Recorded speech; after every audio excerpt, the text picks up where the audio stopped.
9 अक्टूबर साल 2012 में दक्षिण कर्नाटक के एक लोकप्रिय धार्मिक नगर धर्मस्थला में 17 साल की सौजन्या का शव घर से कुछ ही दूरी पर जंगल में मिला। सौजन्या के कपड़े फटे हुए थे, उसके अंडर गारमेंट्स गायब थे, उसके प्राइवेट पार्ट को मिट्टी से ढका गया था। इससे कुछ दिन पहले ही धर्मस्थला के एक मंदिर में महावत का काम कर चुके 65 साल के नारायण और उनकी बहन यमुना की उनके घर में बेरहमी से हत्या कर दी गई थी। जबकि 1989 में धर्मस्थला में वेदवल्ली नाम की एक टीचर का जला हुआ शव उनके घर से बरामद हुआ था। साल 2003 में भी एक मेडिकल स्टूडेंट अनन्या भट्ट धर्मस्थला मंदिर की यात्रा के दौरान गायब हो गई थी। और अब सालों बाद जब इसी धार्मिक नगर के मंदिर में काम करने वाले एक सफाई कर्मचारी ने यहाँ सैकड़ों शवों को ठिकाने लगाने की बात कबूली, तो ये सारे अनसुलझे केस फिर से चर्चाओं में आ गए। लेकिन गौर करिएगा कि चर्चा में आए इन कुछ केसेस से इतर ये दावा है कि धर्मस्थला में पिछले कई सालों में 400 ऐसे रहस्यमयी मर्डर, गुमशुदगी और यहाँ तक कि महिलाओं के साथ रेप के मामले दबाए गए हैं। या पावर और पैसे का इस्तेमाल कर जांच को ऐसे भटकाया गया कि सच कभी सामने ही नहीं आ पाया। अब सवाल ये कि एक धार्मिक जगह जिसका इतिहास 800 साल पुराना है, वहां क्या वाकई ये सब हुआ? आखिर सफाई कर्मचारी ने इतने सालों बाद ये सब पुलिस को क्यों बताया और क्या इस शिकायत के बाद धर्मस्थला के जंगलों से कोई राजफाश हो पाया है या फिर नहीं? इन सभी सवालों के जवाब जानने की कोशिश करेंगे जुर्मोस्कोप के इस एपिसोड में।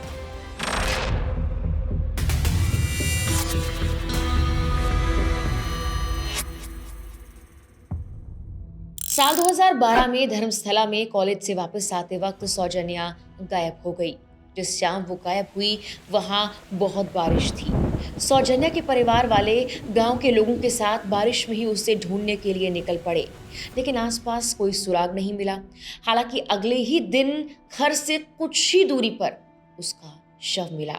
उसके हाथ उसकी शॉल से एक पेड़ से बंधे हुए थे और यौन उत्पीड़न के सबूत मिट्टी से छिपाए गए थे। पास ही में उसका बैग भी रखा हुआ था। गौर करने वाली बात यह थी, ना तो शव भीगा हुआ था और ना ही उसका बैग, जबकि पूरी रात बारिश हुई थी। और तो और गांव वाले रात में इस जगह पर छानबीन कर चुके थे, तब वहां कोई नामो निशान नहीं था, ना कोई शव था। यानी हत्या कहीं और की गई थी और शव को यहाँ प्लांट कर दिया गया।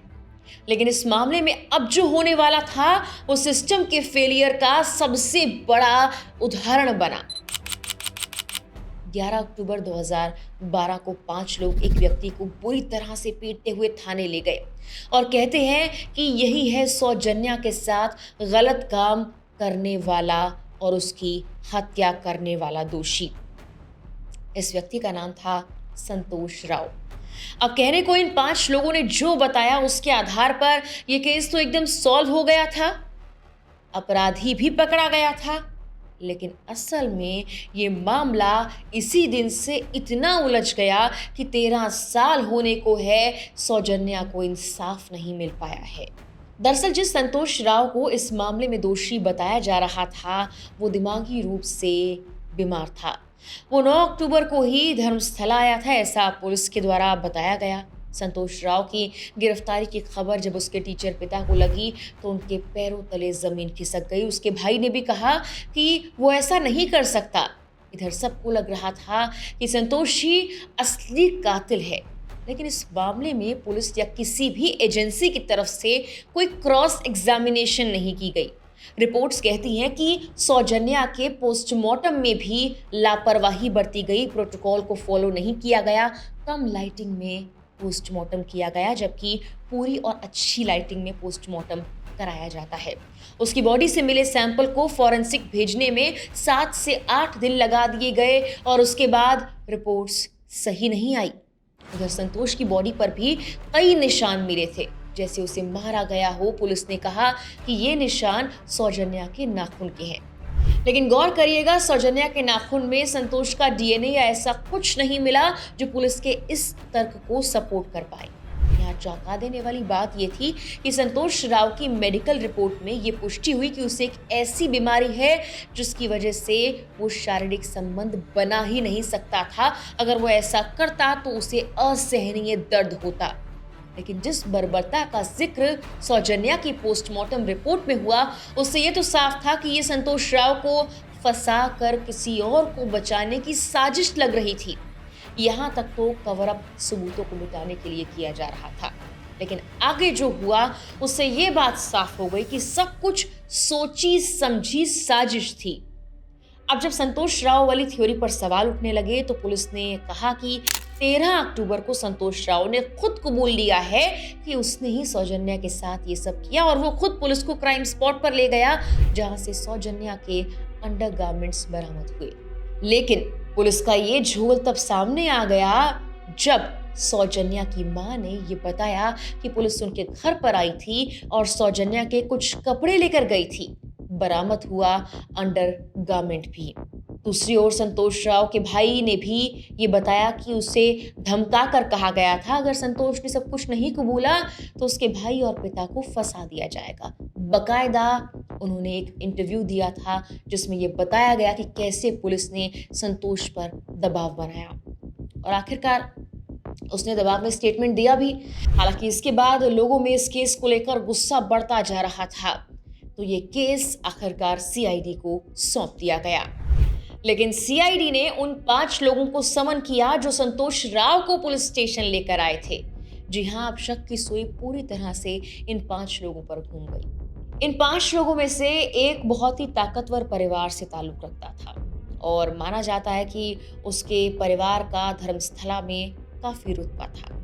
अब एक एक कर इन 5 लोगों को बुलाया गया, लेकिन इनमें से सबसे पहले तो उसी ताकतवर परिवार से ताल्लुक रखने वाले व्यक्ति ने अपने कुछ डॉक्यूमेंट्स, अपने वीजा, पासपोर्ट वगैरह दिए और कहा कि जब क्राइम हुआ था मैं तो उस दिन धर्मस्थला में था ही नहीं। ऐसे ही बाकी 4 ने भी धीरे धीरे ये साबित कर दिया और उसके बाद ये बता दिया कि हम तो क्राइम सीन वाले दिन धर्मस्थला में थे ही नहीं। सीआईडी ने भी संतोष राव को ही दोषी बता दिया और कहा कि इन 5 लोगों का इस मामले से कोई लेना देना नहीं है। इसके बाद लोग सड़कों पर उतर गए। वो सीआईडी की रिपोर्ट से भी असंतुष्ट थे क्योंकि लोगों को दिख रहा था कुछ तो गड़बड़ है। अब लोग उन मामलों को लेकर भी सीबीआई जांच की मांग करने लगे जिनकी फाइलें धर्मस्थला में धूल फांक रही थी। इन केसेस की संख्या 400 से ज्यादा थी और 95 मामले महिलाओं से जुड़े थे। आखिरकार 1 साल बाद सौजन्या का मामला सीबीआई को सौंप दिया गया, लेकिन 3 हफ्ते और साफ बीत गए। 4 साल बाद 2017 में सीबीआई ने अपनी रिपोर्ट पेश की और जानते हैं क्या कहा? वही जो पुलिस ने कहा था कि संतोष राव ही दोषी है, लेकिन ये साबित करने में सीबीआई को 4 साल लग गए। लेकिन जानते हैं 16 जून 2023 को कोर्ट ने संतोष राव को रिहा कर दिया, यानी उसने सौजन्या का कत्ल नहीं किया था।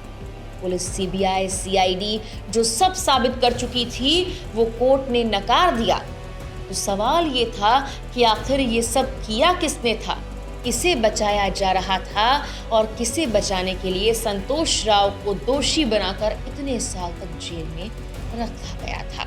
जब सौजन्या की हत्या हुई थी उसके महीने भर पहले ही धर्मस्थला में 20 सितंबर 2012 की रात को केएसआरटीसी बस स्टैंड के पास गणेश उत्सव के दौरान भी एक हत्या हुई थी, बल्कि एक नहीं 2 हत्याएं हुई थी।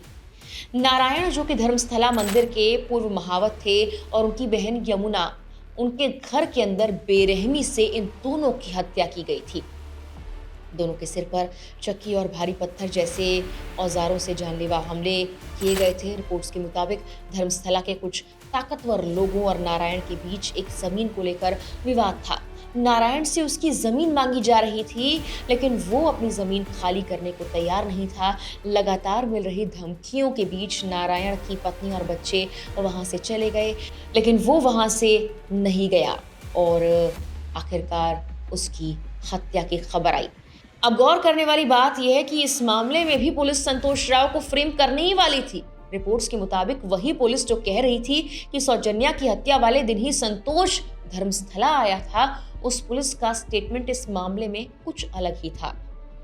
लेकिन तब वो ये साबित नहीं कर पाई और फिर इस डबल मर्डर को लूटपाट के तौर पर दिखाकर फाइल क्लोज कर दी गई, जैसा कि बाकी केसेस में किया जा रहा था। रिपोर्ट्स के अनुसार 1989 में भी कर्नाटक के धर्मस्थला में एक और हत्या हुई थी।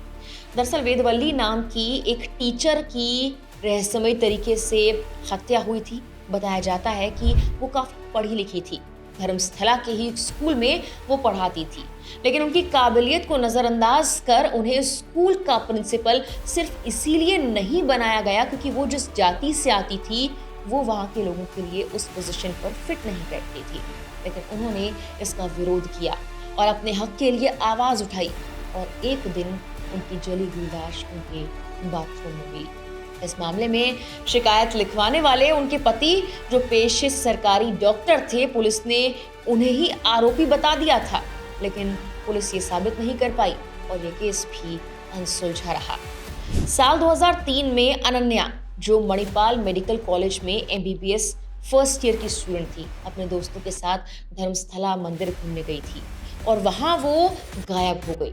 अनन्या की मां सुजाता को जब ये पता लगा तो वो कोलकाता से धर्मस्थला पहुंचकर स्थानीय लोगों और मंदिर के कर्मचारियों को अपनी बेटी की तस्वीर दिखाते हुए उसकी तलाश शुरू करती हैं।